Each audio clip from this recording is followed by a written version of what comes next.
지난 명절에 오랜만에 형제들이 모였습니다. 근데 형제들 가운데 한 사람이 최근에 출석했던 교회 예배에 대해서 이렇게 얘기하는 걸 들었습니다. 조금 실망스러운 얘기인데, 예배를 드리는데 목사님이 하나님 말씀은 별로 이렇게 증거하시지 않는 것 같고,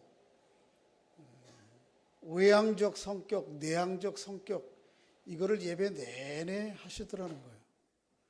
외향적 성격, 내향적 성격, 성경적 관점에서 그렇게 아마 말씀하셨을 것 같은데, 그 형제의 마음에는 좀 거슬렸나 봐요.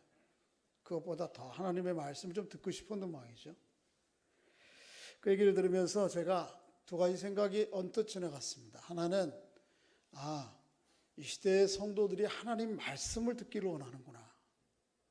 뭐 더 그럴듯한 얘기들을 있겠지만, 그것하고 두 번째는 설교 하나님 말씀을 잘 준비해서 증거해야 되겠구나. 그런 생각이 스쳐갔습니다. 설교자에게는 늘 부족함이 있습니다. 그래서 늘 설교하고 나면 여러분들은 이렇게 감사의 말씀을 은혜 받았다 얘기할지 모르지만, 늘 설교자는 이 설교하고 나서 긴장 상태, 이런 아쉬움 저런 아쉬움이 늘 남습니다. 저를 비롯해서 이 강단에 속해 있는 모든 사역자들이 설교할 때 하나님의 말씀이 지혜롭게 또 풍성하게 능력 있게 드러나도록 늘 기도해 주시기를 부탁을 드립니다. 오늘날 교회 강단이 설교가 은혜라고 하는 이름 하에 듣기 좋은 말, 느낌이 좋은 말을 가지고 그것을 그르쳐서 마음에 좀 감동이 있으면 좋은 설교라고 생각해서 교회 강단이 말씀이 좀 약화되어 있는, 굉장히 약해 있는 그런 경향이 있습니다. 그러다 보니까 성도들이 이 말씀을 가지고 자기 자신의 삶을 분별하고 세상을 분별해서 온전하게 거기에 대처해서 살아가지 못하고 그리스도인의 삶의 양식들을 온전히 세상 가운데 드러내지 못하고 하나님의 나라를 드러내지 못하는 그런 상황 가운데 놓여질 수 있습니다. 그래서 말씀이 조금 더 강화되고 말씀이 좀 날이 서는 것이 우리에게 필요합니다. 왜냐하면 이 말씀으로 나 자신을 살피고 세상을 살피지 않으면 우리 그리스도인들조차도 세상과 동화되기 쉽고, 그저 세상인지 교회인지 때로는 성도인지 또 믿지 않는 사람인지 구분이 안 될 정도로 그런 지경에 이를 수가 있기 때문입니다. 오늘 함께 살펴볼 버가모 교회가 바로 그런 교회였습니다. 이 버가모 교회를 통해서 어떻게 하면 교회가, 성도가 하나님의 말씀으로 바로 설 수 있는지 확인하는 시간 될 수 있기를 바랍니다. 지금 소아시아 7교회 가운데 에베소하고 지난주에 뭐 했죠? 서모나 교회에 대해서 얘기하고, 오늘 세 번째 버가모의 지역에 있던 교회입니다. 이 버가모는 앞에 두 곳, 에베소라고 하는 도시와 서모라고 하는 도시와 함께 3대의 큰 도시였습니다. 이 우열을 다투기가 어려울 정도로 큰 도시였어요.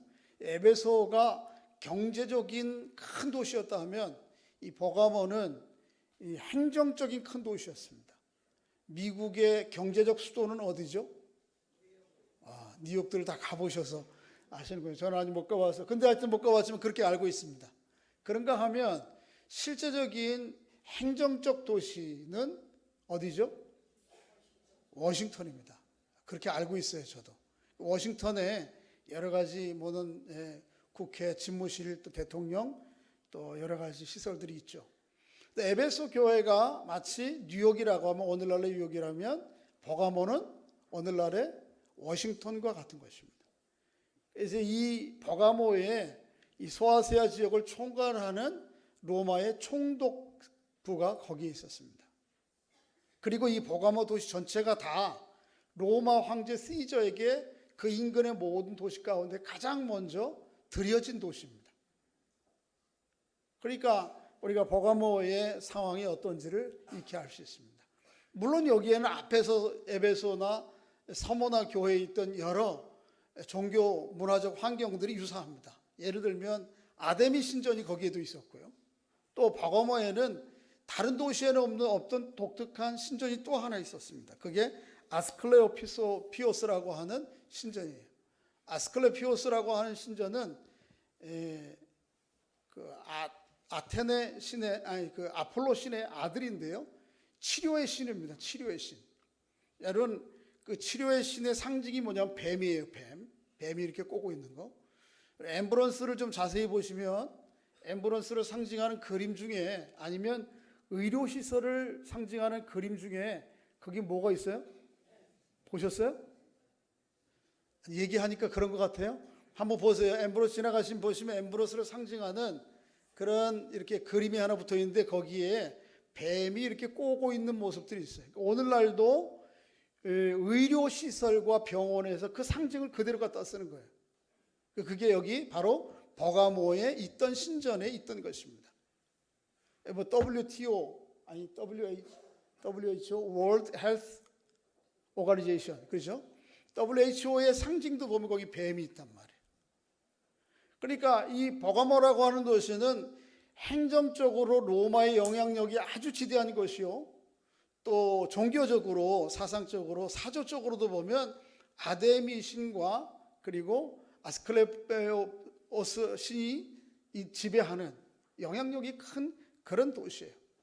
그래서 오늘 본문에 그렇게 이교적 정치, 문화, 종교적 영향력이 크다고 하는 것을 13절에는 사단의 권자라는 말로 표시하고 있습니다. 한번 좀 읽어보겠습니다. 13절 시작. 내가 어디에 사는지를 내가 아노니 거기는 사단에 뭐가 있어요? 권자. 사단에 앉아있는 자리가 바로 어디라고요? 버가모라는 거예요. 버가모. 자, 이런 속에서 신앙생활하는 것은 참 훌륭한 거죠. 그렇죠? 이런 데에 하나님을 섬기는 교회가 있다라고 하는 것은 아주 놀라운 일입니다.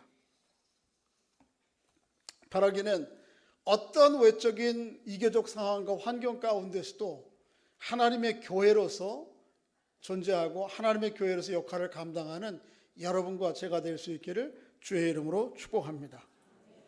그런데 문제는 버가모 교회의 모든 성도들이 그렇게 온전한 신앙인이 아니었다는 거예요. 그들 중에도 목숨을 버려서 가면서까지 자기의 믿음을 지킨 사람들이 있어요. 그 대표적인 사람은 오늘 본문 13절에 언급하고 있는데 다시 한번 13절을 읽어볼까요? 시작. 내가 어디에 사는지를 내가 아노니 거기는 사단의 권자가 있는 데라. 내가 내 이름을 굳게 잡아서 내 충성된 증인 안디바가 너희 가운데 곧 사단이 사는 곳에서 죽음을 당할 때에도 나를 믿는 믿음을 저버리지 아니하였도다. 누가요? 안디바라고 하는 순교자가 있어요. 안디바라고 하는 순교자는 그렇게 로마와 이교적 영향력이 지대한 곳에서 믿음을 지키다가 목숨을 버린 순교자예요. 그런데 버가모에 있는 모든 성도들이 다 그와 같지는 않은 것이에요. 그것에 대해서 오늘 본문 14절에 예수님께서 확인시켜 주시고 지적하시고 책망하시고 교정해 주시는 내용이 나옵니다. 14절 15절 같이 한번 읽어보겠습니다. 시작. 그러나 내게 두어 가지 책망할 것이 있나니 거기 내게 발람의 교훈을 지키는 자들이 있도다. 발람이 발락을 가르쳐 이스라엘 자손 앞에 걸림돌을 놓아 우상의 제물을 먹게 하였고 또 행음하였느니라. 이와 같이 내게도 니골라당의 교훈을 지키는 자들이 있도다. 잘 보십시오. 안디바와 같은 신앙인을 지키는 신앙인들만 있는 게 아니고 그 가운데에는 발람의 교훈을 쫓는 니골라당의 교훈을 쫓는 사람들이 있다는 것입니다. 이게 발람의 교훈이라고 하는 것은 구약에 있던 사건을 얘기하는 거예요. 구약 민수기 22장과 25장에 보면 거기 발람과 발락이 벌이는 사건이 하나 등장합니다. 발람과 누구요? 저를 보십시오. 그런데 한 사람은 선지자고 한 사람은 모압의 왕입니다. 발람이 뭐예요? 선지자예요? 확실해요? 손 들어볼까요? 발락은 그럼 뭐예요? 무슨 왕? 모압 왕. 그냥 일부 예배 들으신 분들이 얘기하시는 건가? 하여튼 잘 보세요. 맞습니다. 발람은 이스라엘 인근에서 경내에서 하나님의 뜻을 증거했던 선지자. 발 한번 따라해 보세요. 이게 뭐 입으로 하는 게 이게 기억에 많이 남아요. 이스라엘의 선지자 누구? 발람. 모압의 왕은 누구요? 발락. 이스라엘 백성들을 하나님께서 애굽에서 구출하셔서 광야를 지난 다음에 북쪽 가나안 땅으로 가기 위해서 가는 여정 중에 있습니다. 그 지나는 길에 모압 나라가 있어요. 그 모압 나라의 왕이 누구예요? 발락이 있어요. 이 발락이 자기 인근 경내에 들어온 이스라엘 백성들을 두려움을 느낍니다. 숫자가 많거든요, 꽤. 지나는 길이긴 하지만. 그래서 이 두려움을 느낀 발락이 이스라엘 경내에서 하나님 말씀을 증거하는 발람을 회유합니다. 사람들을 보내요. 고관들을. 그리고 재물을 보내요, 같이. 그래가지고 회유하는 거예요. 네가 거기에서 우리에게로 와서 이스라엘 백성들을 저주하라. 그러면 내가 내게 이런저런 거 다 주겠다. 높은 지위도 주고 재물도 주겠다. 이렇게 회유합니다. 아마도 이 발락의 미신적 신앙 가운데에는 유력한 선지자가 와서 선포하고 저주를 하면 그 저주가 그대로 임할 것이라고 하는 그런 미신적 신앙이 있었던 것 같아요. 그래서 이스라엘에 있는 발람, 네가 거기 있지 말고 우리에게로 와서 이스라엘 사람들을 어떻게 하라? 저주하라. 이걸 회유하는 거예요. 근데 이 소식을 들은 발람, 사람들이 와서 자기를 회유하는 이 발람은 처음에는 어떻게 하죠? 듣지 않습니다. 잠깐 기다려봐. 그리고 내가 하나님이 뭐라고 말씀하시는지 들어보고 그리고 하나님 앞에 나가 기도합니다. 그럴 때 하나님께서 뭐라고 그러죠? 너는 절대로 그들에게로 가지 말라? 가지 말라. 그리고 내가 저주하라고 요청받은 그 사람들은 오히려 하나님의 복을 받을 사람들이다 라고 하는 소식을 듣게 돼요. 이야기를 듣게 돼요. 그리고 그 다음날 발람이 나가서 오히려 이스라엘 백성들을 저주하는 대신에 뭐하죠? 축복합니다. 안 되겠거든요. 모압왕 발락이. 그러니까 이번에는 어떻게 해요? 더 높은 지위에 있는 사람들을 보내고 더 많은 재물과 더 높은 지위 조건들을 내걸어서 또 보냅니다. 두 번째도 안 돼요. 그러니까 어떻게 해요? 세 번째 또 보냅니다. 그리고는 그 소식을 들은 발람의 마음이 어떻게 해요? 기울어져요. 하나님 앞에 나가 기도는 하고 하나님의 뜻을 구하긴 하는데 결국은 벌써 그 마음이 기울어져서 누구에게로 가죠? 모압 왕에게로 향해 갑니다. 이 발람이 탔던 나귀가 가다가 몸부림치므로 안 가요. 그런데 그럴 때 어떻게 해요? 채찍을 때리고 어떻게 해요? 칼을 들어서 죽이려고 하면서까지 이 나귀를 끌고 가려고 해요. 왜 그렇게 하는지 몰라요. 나중에 알죠. 그렇지만 어쨌든 그래도 결국은 발람은 어디로 갔어요? 모압의 회유를 받아서 모압 땅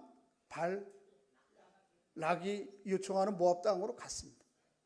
주저하면 간 거예요, 사실. 그래서 그 마음에 이미 기울은 거예요. 그런데 잘 보세요. 25장에 보면 그렇게 주저하며 길을 잃었던 발람의 길이 그 길을 따라서 이스라엘 남자들이 대거 몰려갑니다. 그 길이 한 번 열리기가 어려운 거예요. 그게 혼자 간 길이요, 좁은 길이랄지라도 한 번 가기가 어려운 거예요. 아니 발람 선지자까지 갔는데 우리가 간 데를 무슨 일이 있겠나. 그리고 이스라엘 남자들이 대거 몰려가는 거예요. 그리고는 가서 모압의 여인들과 어떻게 해요? 성적인 관계를 갖습니다. 자기들 발로 걸어 들어온 이스라엘 백성들을 모압의 여인들이 회유합니다. 너희가 우리와 함께 관계하기 위해서는 우리가 섬기는 신에게 먼저 절해야 된다. 그게 뭐예요? 바알 신에게 절해야 된다. 그래서 바알 신 앞에 이스라엘 남자들이 다 무릎을 꿇어요. 그래서 육신적으로 이방 여인과 행음한 것뿐만 아니고 영적으로 하나님을 버리고 바알을 섬기는 거예요. 이게 끔찍한 일이죠. 이 일로 말미암아 이스라엘 남자가 하나님께서 심판해서 24,000명이 연병 때문에 다 죽습니다. 끔찍한 일이죠. 그런데 이 끔찍한 결과의 단초가 시초가 누구에게 있어요? 발람의 발걸음이 있단 말이에요. 그전까지는 하나님의 말씀, 이게 기준이 되어서 아무리 좋은 회유책, 높은 지위와 많은 재물의 복채를 가지고 와도 하나님의 말씀이 기준이 되어서 흔들리지 않았던 그가 이 하나님의 말씀을 놓는 순간 자기도 모르게 그 길을 가는 거예요. 선지자가 그 길을 가니까 이스라엘 남자들은 그저 겁없이 따라 들어가는 거예요. 그래서 몇 명이? 24,000명. 남자들은 왜 이런지 모르겠어요. 하여튼 여자들한테 꼼짝을 못해. 남자들 정신 좀 차리자고요. 근데 이것은 남자들의 문제가 아니죠. 하나님의 백성에 대한 이야기예요. 그렇게 구약시대에 발람과 발락의 사건이 있었던 것처럼 오늘 본문에 유사한 사건이 있는 거예요. 그것을 오늘 본문 15절은 뭐라 그래요? 니골라당의 교훈을 따라가는 것이라 그렇게 얘기하죠. 다시 한번 14절 15절을 들은 말씀을 생각하시면서 다시 한번 읽어보겠습니다. 시작. 그러나 내게 두 가지 책망할 것이 있나니 거기 내게 발람의 교훈을 지키는 자들이 있도다. 발람이 발락을 가르쳐 이스라엘 자손 앞에 걸림돌을 놓아 우상의 제물을 먹게 하였고 또 행음하게 하였느니라. 이와 같이 내게도 니골라당의 교훈을 지키는 자들이 있도다. 구약시대에 발락이 발람을 회유하고 유혹했던 것처럼 오늘 본문 당시에 초대교회의 버가모에도 니골라당, 하나님의 말씀이 아닌 잘못된 사조와 생각과 가치관을 가지고 성도들을 넘어뜨리고 유혹하려고 하는 그런 무리도 있는 것이죠. 이게 구체적으로 뭔지 잘 모르겠어요. 앞에서 얘기한 전체일 겁니다. 로마의 제국이 만들어준 삶의 시스템, 그리고 아데미 신을 섬기고 또 치료의 신을 섬기는, 그래서 내게 다산 물질적인 축복을 준다면 내 신앙도 언제든지 바꿔볼 수 있는, 내가 높은 지위와 많은 복채만 준다면, 성경에 보면 그렇게 되어 있어요. 높은 지위와 더 많은 복채, 이걸 가지고 발락이 회유하거든요. 이것만 된다면 내가 믿는 신앙은 그건 아무것도 아니다, 언제라도 집어던질 수 있다라고 가는 이 길, 이것이 교회 안에 일어난다는 거예요. 교회 안에. 이게 구약시대에 이스라엘 백성들에게만 있던 얘기고 오늘 본문 당시에 초대교회 버가모 교회만 있는 얘기냐는 거예요. 시간과 장소를 뛰어넘어서 바로 이 시대의 교회와 여러분과 저에게 이러는 일들이 일어나는 것이죠. 하나님의 말씀은 오간되었고 그 말씀의 기준과 가치는 상관없이, 그러죠, 내게 높은 지위, 더 많은 재물의 복채만 준다면 언제라도 그 길을 쫓아나서는, 길을 나서는, 안타까운 일이죠. 하나님의 말씀이 무뎌지고 말씀이 약해지면 이런 일이 발생합니다. 어디에서도요? 내 안에서도 그런 일이 벌어지고 교회 안에서도 그런 일이 벌어지는 거예요. 이름만 그럴듯하게 기독교, 또 목사, 성도, 세례교인, 이게 중요한 게 아니고요. 정말 내 안에 이 본질을 잃어버리면, 하나님의 말씀의 본질을 잃어버리면 내 안에서도, 우리 공동체 안에서 그런 일이 벌어지는 거예요. 한국교회에 그런 일이 벌어지는 거예요.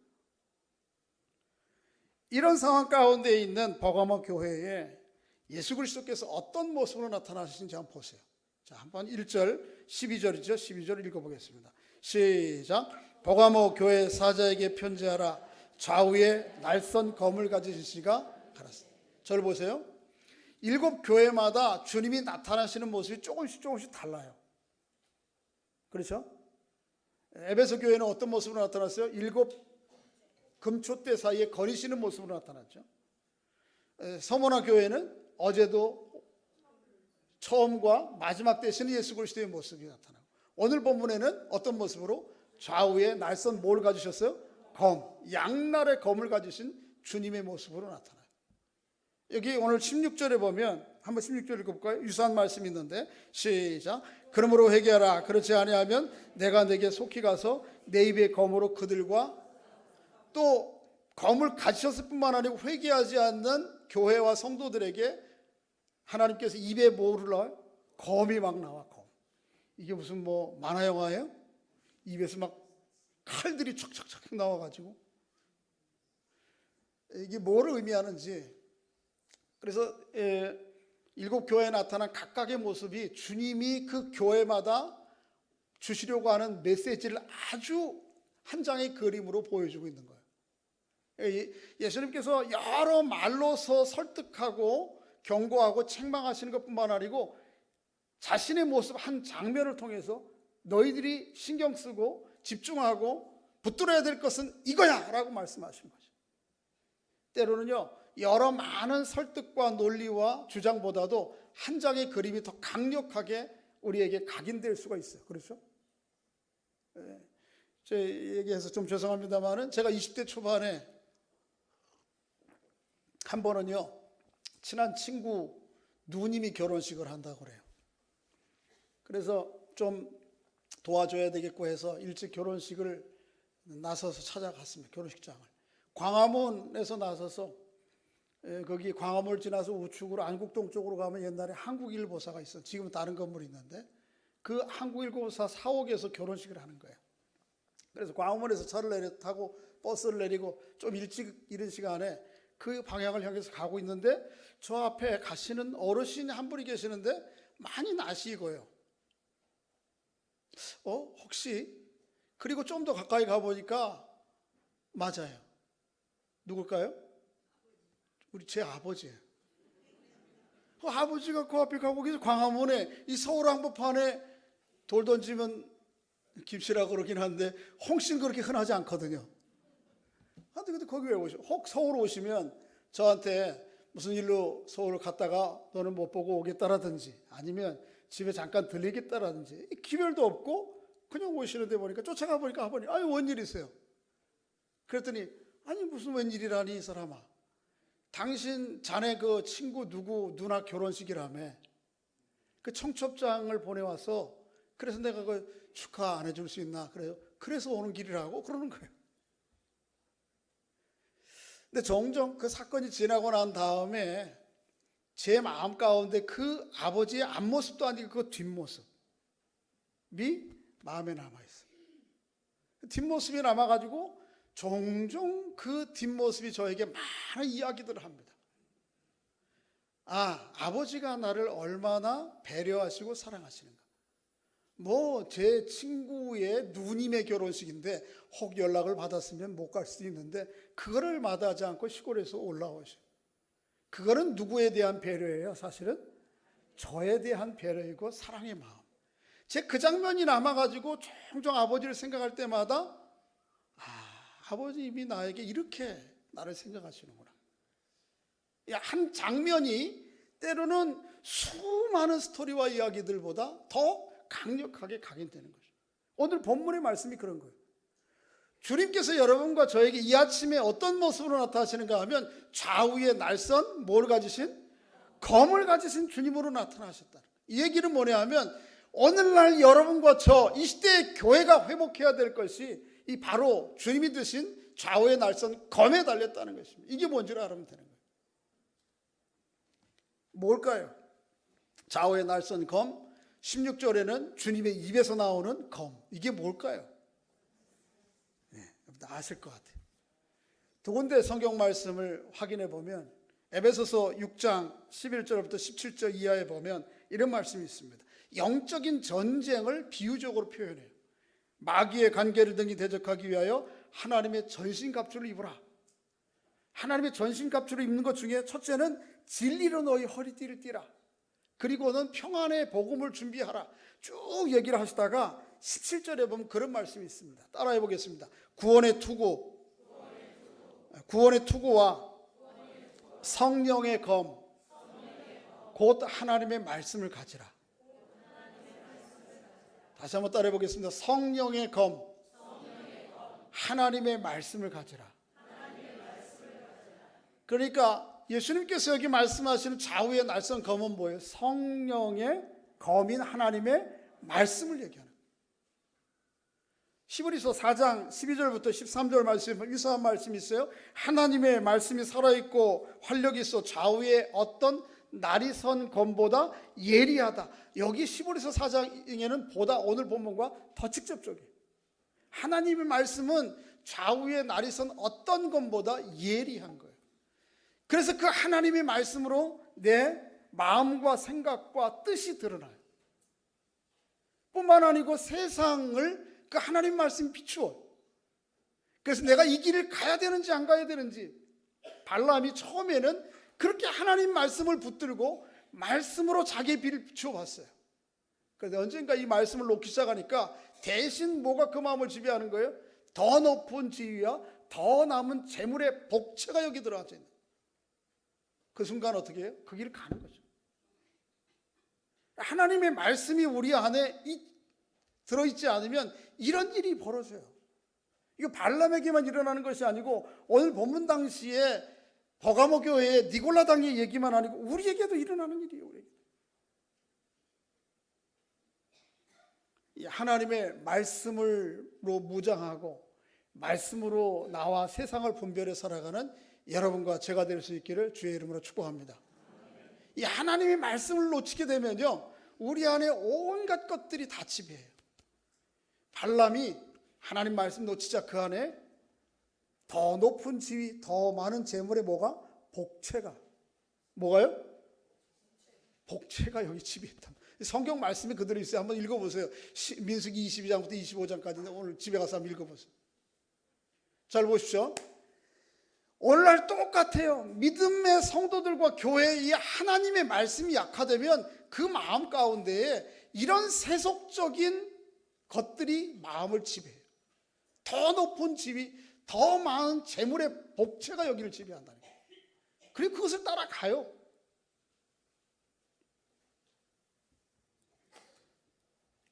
여러분, 우리 하나님의 말씀으로 자기 자신을 분별하는 일들을 게을리하면요, 가만히 있어도 우리 안에 있는 종교성들이 일어나요.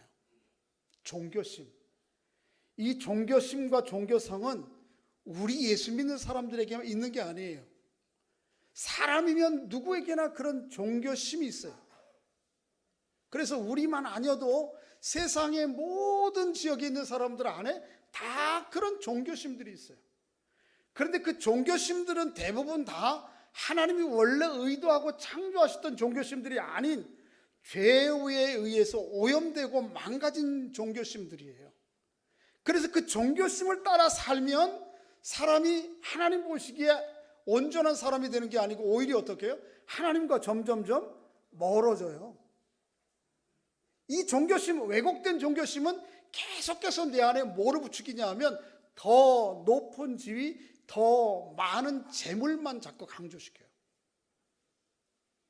똑같아요. 예수 믿는 사람들도 똑같아요.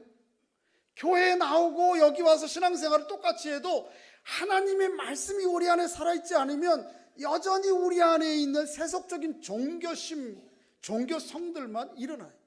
오히려 그걸 더 강화해요. 종교의 이름으로.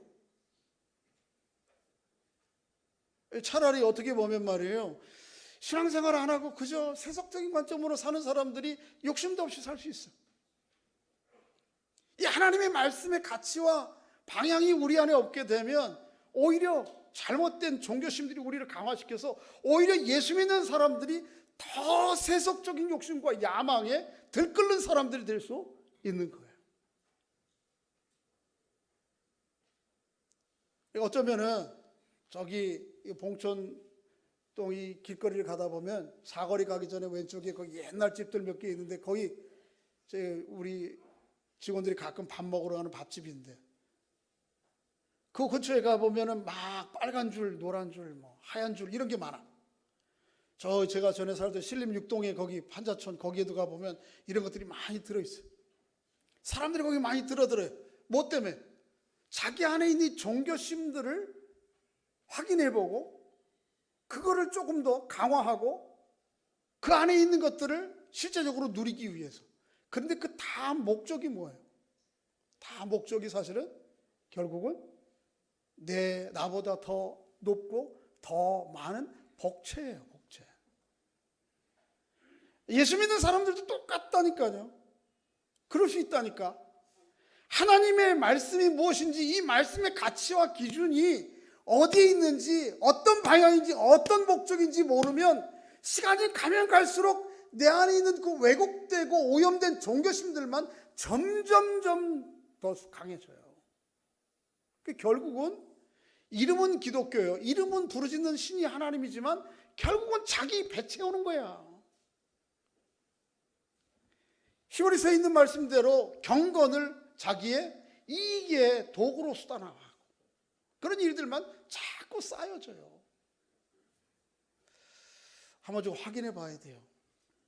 내가 오래 신앙생활을 하면 할수록 정말 하나님이 기대하시는 그런 성품으로 온전한 사람으로 다듬어져 가고 있는지, 아니면 내가 하나님을 빙자해서 내 더 큰 욕심과 야망들을 키워가고 있는 것은 아닌지, 말씀이 약화가 되면 이런 일이 벌어져요. 근데 오늘날 성도들과 교회 안에 그런 일들이 종종 일어나는 거예요. 하나님 말씀으로 다시 돌아가야 됩니다. 좌우의 날선 예리한 검과 같은 이 말씀으로 돌아가서 이 말씀으로 내 생각과 마음과 뜻을 분별해 봐야 돼요. 우리가 몸부림치고 애통하고 안타까워하고 부러워해야 될 것은 이 하나님의 말씀으로 내가 온전한 사람이 되는 거, 그런 공동체가 되는 거, 이게 부러워야 되는 거예요. 이게 뭐 옆집에 애들이 명절이라고 여행 갔다 와가지고 엄마 선물 사왔다, 이런 거 사왔다, 이런 거 자랑하지 말고, 좀 뭐 그런 거 좀 안 가지 못해. 좀 그런 거에 물질적으로 좀 넉넉하지 못하면 어때? 그것 때문에는 막 배가 아파서 잠을 못 자는데, 내가 하나님 말씀으로 살아가고 몸부림치고 온전히, 내가 벌써 예수 믿은 지가 30년인데 아직도 이 모양 이 꼴인 내 모습들이 하나님 말씀 앞에 드러나서, 또 우리 교회가 벌써 46년이 지났잖아요. 아니 46년 동안 교회를 이루었으면 그리스도의 몸다운 공동체가 되어야 될 거 아니에요. 그런데 아직 어린아이들, 유치원 애들 토닥거리는 그런 수준의 우리 공동체를 이루고 있다고 그러면 이거 안타까운 거잖아. 다른 게 안타까운 게 아니고 그런 게 안타까운 거예요.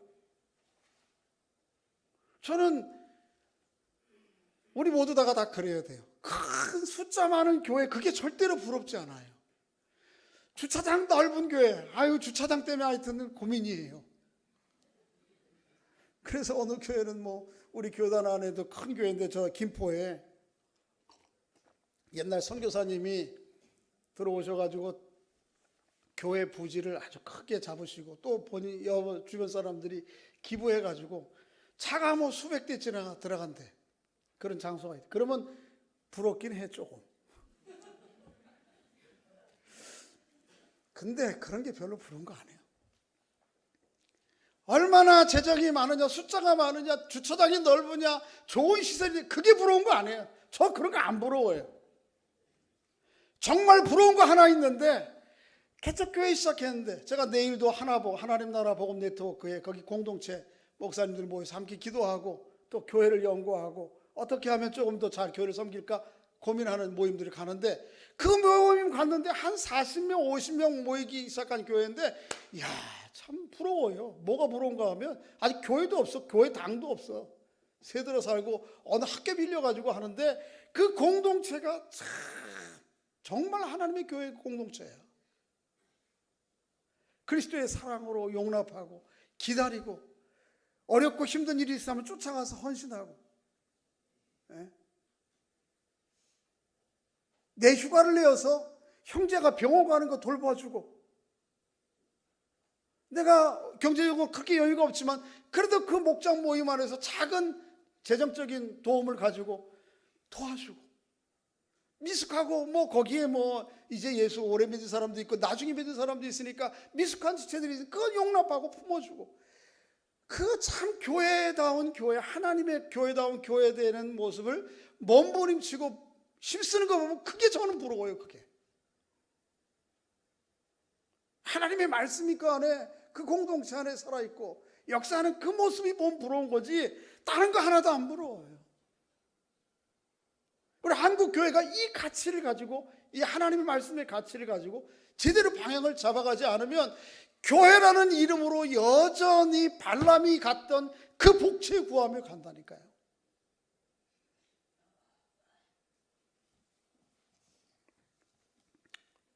우리 자신들을 돌아봐야 됩니다. 하나님의 말씀 붙들고 살아야 됩니다. 한번 서로에게 확인해 주시기 바랍니다. 하나님의 말씀이 당신의 양식입니다. 할렐루야.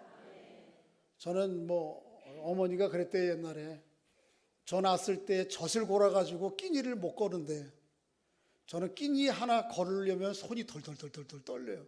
배고파서. 그래서 하여튼 끼니 되면 뭐 해야 돼요? 먹어야 돼. 그런데 그 끼니는 잘 챙기는데 이 말씀의 끼니는 잘 못 챙겨. 이거는 2, 3일 굶어도 어떻게? 아무렇지도 않네. 이거 문제죠. 영적으로 죽어 있으면 그러는 거예요. 이 말씀이 우리 안에 풍성해야 돼요. 할렐루야. 말씀을 붙들고 말씀으로 승리하는 여러분도 되시기를 주의 이름으로 축복합니다. 우리 교회가 다른 거 부러워해야 될 거 아니에요. 그게 부러워야 되는 거예요. 다른 거 가지고 우리가 힘쓰고 애쓰고 막 치열하게 다툴 일이 아니에요. 뭐 때문에? 하나님의 이 말씀 때문에. 우리 할머니들, 손자들 용돈 많이 줬어요? 이번에? 세뱃돈? 손자들에게 세뱃돈 못 줬다고 그게 가슴 아프면 안 와도 괜찮아요.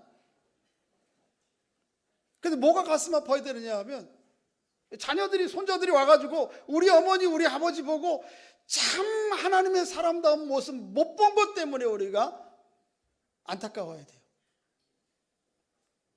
우리 할머니 경제적으로 여렵지 못해서 세뱃돈, 배춧돈은 못 줬어도, 그거 못 꺼내줬어도 눈 떠보니까 하나님이 그 좁은 방 안에서, 넓은 집도 아니야, 여기서 기침하면 저방까지 다 들리는 좁은 집에 살지만 우리 할머니 그 부엌 옆에다가 항상 상 놓고 눈 떠보면 성경 읽으시고 기도하시고, 어느 날 이상해서 눈 떠서 얼굴이 좀 뭐가 있어서 만져보니까 할머니가 그 손자 붙들고 기도하다가 눈물 흘려서 내 얼굴에 눈물이 툭툭 떨어지는, 이거 기억하고 이거 못한 것 때문에 우리가 안타깝고 아쉬워야 되는 거죠. 하나님의 말씀이 내 안에 예리하게 살아있어요. 그래, 자녀들에게도 그거 얘기할 수 있어야 돼. 뭐 언제 시집가냐 이런 거 묻지 말고, 그 하나님의 뜻이래요. 언제 할 거예요? 언제 취직하냐 이런 거 묻지 말고, 그것보다 더 하나님의 말씀을 가지고 그 한 존재의 중심을 보고 하나님 말씀 붙들고 살아가야 되는 그 안타까움을 호소하고 그거 이야기하다가 그게 아쉬워야 되는 거죠.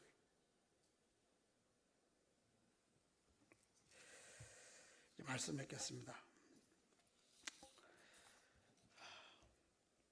말씀이 없게 되면, 발람이 말씀을 놓자, 하나님 말씀을 놓자 그 안에 뭐가 찼어요?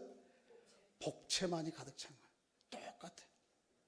우리 성도들도 하나님의 말씀을 놓잖아요. 그러면 내 안에 있는 그럴듯하게 미화된 신앙이라고 미화된 종교심들이 들끓어 올라요. 그래, 오히려 더 예수 믿는 사람들이 더 세속적인 욕심과 야망으로 똘똘 뭉쳐질 수 있어요. 하나님의 말씀이 우리 안에 살아있어요. 좌우의 날선 검과 같은 주님의 말씀이 우리 안에 살아서 그 말씀으로 나를 아주 분별해야 돼. 세상을 분별해야 돼. 그리고 그 말씀의 능력으로 세상을 살아가야 돼. 그런 성도, 그런 교회를 통해서 세상에 하나님의 나라가 오는 것이에요. 일반적인 의미에서의 종교심, 이거 강화해가지고 하나님의 나라가 오는 게 아니고, 세상과 구별되는 하나님의 말씀의 가치와 기준과 목적과 그 능력과 생명력이 결국은 이 땅에 하나님의 나라를 드러나게 하시는 것입니다. 그런 날이 선 말씀의 성도, 날이 선 말씀의 교회 될 수 있기를 주의 이름으로 축복합니다. 서로에게 한번 확인해 주시기 바랍니다. 날이 선 말씀의 성도 되십시오. 할렐루야. 한 번 더 하겠습니다. 나리선 말씀의 교회 되도록 기도합시다. 그렇게 하나님의 사역들을 신실하게 감당하는 여러분과 제가 될 수 있기를 주의 이름으로 축복합니다. 아버지 하나님 은혜를 감사합니다. 저희들을 사랑해 주셔서 이 거룩한 주일에 주의 전에 나와 예배하며 또 하나님의 말씀 들을 수 있도록 은혜를 베풀어 주시니 감사합니다. 하나님 말씀 놓을 때에 우리의 마음에 발람이 경험했던 것처럼 더 높은 지위, 더 많은 재물의 복채만이 우리의 마음을 지배하게 됩니다. 하나님의 말씀이 늘 우리 안에 살아서 역사하도록 늘 말씀을 읽고 듣고 묵상하고 그 말씀이 나의 생명이 되고 삶의 기준이 되고 방향이 되는 그 일에 힘쓰는 저희들 될 수 있도록 은혜를 베풀어 주시옵소서.